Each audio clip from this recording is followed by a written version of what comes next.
Hey guys, welcome back to this channel. In this video, I'll be showing you guys where you can find the new Freeplay room in Dress to Impress. So obviously you're going to go to Freeplay and you're going to go to the end here. This one's still like one empty void.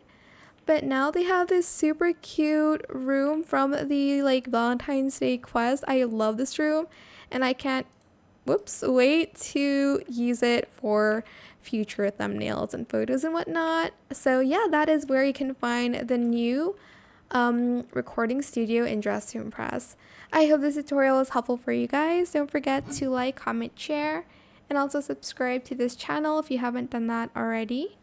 If you have any more questions about this video, just leave it in the comment section down below. I will try my best to answer them all for you guys. And if you found this video helpful, please click the thanks button as well. That is it for this video. Let me know what was your favorite about this update, I guess. Thank you so much for watching. Bye.